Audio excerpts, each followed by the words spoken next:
Hello students, I am Farhan Mir. Welcome back to our channel. Let us start with problem number 1 on beta function. अभी ये देखो, इस type का जो problem है ना, ये डेफिनेशन के हिसाब से होता है. बीटा की डेफिनेशन क्या है अगर मैं आपको रिमाइंड कराऊं तो ये देखो 0 to 1 होना चाहिए और उसके बाद ना ये ब्रैकेट में 1 माइनस एक्स होना चाहिए, 1 होना चाहिए और x अकेला होना चाहिए. अगर इस तरीके से कुछ प्रॉब्लम कन्वर्ट हो जाता है तो वो बीटा बन जाता है. अब 0 to 1 नहीं है और अंदर 1 माइनस एक्स भी नहीं है, तो अपने को क्या करना पड़ेगा, इसको बनाना पड़ेगा. एक बार इसको कन्वर्ट कर दोगे तो आपका डेफिनेशन लग जाएगा. बड़ा सिंपल सा प्रॉब्लम है. इसमें आपको मैं ट्रिक बताता हूं क्या करने का. हमेशा जो आपका सब्स्टिट्यूशन रहेगा ना, एक बार ट्रिक देख लो क्या है. ये लिखने का, ठीक है, ये लिखने का एंड बाजू में टी लगा देने का, फिक्स. ठीक है, ये लिखने का और ये लिखने का एंड बाजू में टी लगा देने का, और मेक श्योर दैट ये जो टर्म है ना, ये टर्म कांस्टेंट होना चाहिए. ठीक है, इसका मैं क्या बोलना चाह रहा हूं इसको, और जो नेक्स्ट एग्जांपल जो करेंगे ना, एग्जांपल नंबर 2, इसमें आपको चीजें क्लियर हो जाएगी. बट फिलहाल के लिए देखो, ये जो है वो आपने लिखा, ये जो है वो लिखा और बाजू में आपने टी लगा दिया. Are you clear with the substitution? And ये जो टर्म है ये कांस्टेंट होना चाहिए. ठीक है, तो फिलहाल इतना ही समझो. नेक्स्ट प्रॉब्लम में आपको और चीजें क्लियर हो जाएगी. और dx क्या हो जाएगा, dx will be 4 into d t. Let us check the limits. ठीक है, अब लिमिट्स अपनी क्या होनी चाहिए, बीटा अगर यूज करना है तो अपने को 0 to 1 होना चाहिए. देखते होता है क्या. फिलहाल ओरिजिनल क्या है, 0 to 4. ठीक है, अगर आपने x की जगह 0 डाला तो t ऑब्वियस सी बात है 0 हो जाएगा. अगर आपने x की जगह 4 डाला तो 4 4 कैंसिल हो जाएगा, t की वैल्यू हो जाएगी 1. मतलब जो लिमिट हम लोग चाहते थे वो लिमिट कन्वर्ट हो गई. तो आपका देखो i क्या बन जाएगा, i is equal to 0 to 1 हो गया लिमिट नया वाला. ये रूट x है, मतलब x रेज टू हाफ, मतलब बेसिकली ये हो जाएगा 4t रेज टू हाफ, है ना.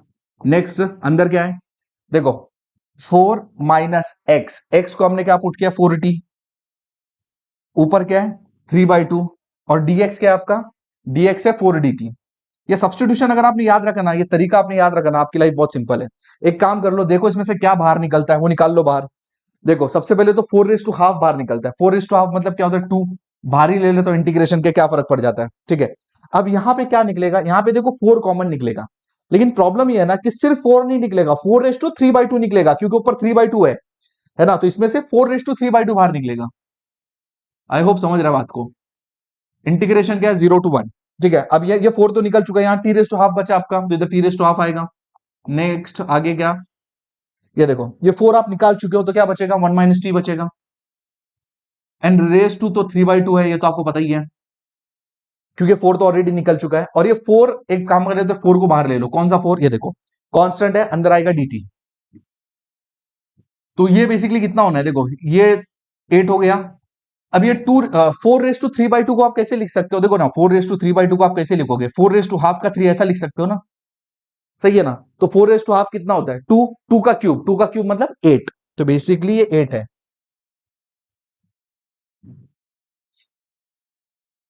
तो ये 8 है आपका, ये 4 है आपका, 0 to 1.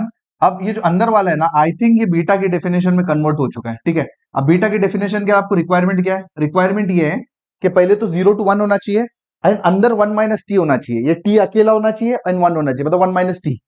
ठीक है, तो प्रॉब्लम बीटा में कन्वर्ट हो चुका है. और ये जो टर्म था ये चेंज कैसे हो गया, ये 2 है ना, 8 कहां से आ गया, ये एक मिनट, ये 2 है ना अपने पास. ठीक है ना, ये 2 है, ये 8 है, ये 4 है, तो ये कितना हो जाता है 64. ठीक है, अब यहाँ पे बीटा के डेफिनेशन में आप कंपेयर करो क्या बोलता है बीटा. यहाँ जो है ना टी के ऊपर जो उसमें एक ऐड करो, तो हाफ में एक ऐड किया तो कितना हो गया 3/2, है ना. कॉमा इधर जो 3/2 है उसमें एक ऐड करो, क्या हो जाएगा 5/2. अब इसको फर्दर आपको सिंप्लीफाई करना पड़ेगा, ये होगा आपका 64.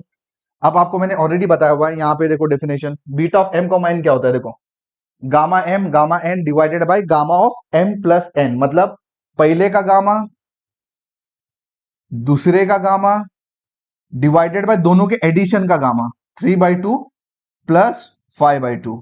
ठीक है, तो ये हो जाएगा आपका 64. अब गामा अगर अच्छे से पढ़ो तो आपको पता है गामा ऑफ 3/2 क्या होता है, एक कम करने का गामा लेने का. क्यों, क्योंकि 3/2 इंटीजर नहीं है, तो क्या होगा half into gamma of half. ठीक है, ये क्या होगा 5/2 का, एक कम करो गामा ले लो, 3/2 gamma 3/2. But gamma 3/2 further return as half into gamma half.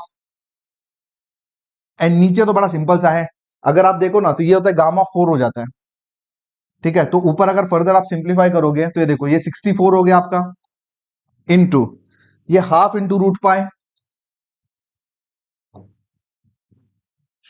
ठीक है, ये 3/2 हाफ इंटू रूट पाए, द होल डिवाइडेड बाय, अगर ये देखोगे ना तो ये आपका है gamma 4, and what is gamma of 4? Gamma of 4 is 3 factorial. तो अगर इसको फर्दर आप पूरे को सिंप्लीफाई करोगे ना तो आपका जो आंसर है वो आता है 4 pi. So this is your required solution of this particular problem. याद सिर्फ ये याद रखना है कि ये जो सब्सटीट्यूशन किया ना वो कैसे किया है। सिंपली ये लिखो, कांस्टेंट है वो लिखो, इनटू टी कर दो, प्रॉब्लम आपका सॉल्व हो जाता है। चलो अब इसका ना नेक्स्ट वेरिएशन एग्जांपल नंबर 2 में हम देखने जा रहे हैं। अगर पहला प्रॉब्लम आपको समझा है ना तो वीडियो को लाइक करो, अपने दोस्तों के साथ शेयर करो, चैनल को सब्सक्राइब करो, क्योंकि बीटा तो अभी जस्ट शुरू हुआ है, पूरा बीटा है और भी बहुत सारे टॉपिक्स हैं। Thank you.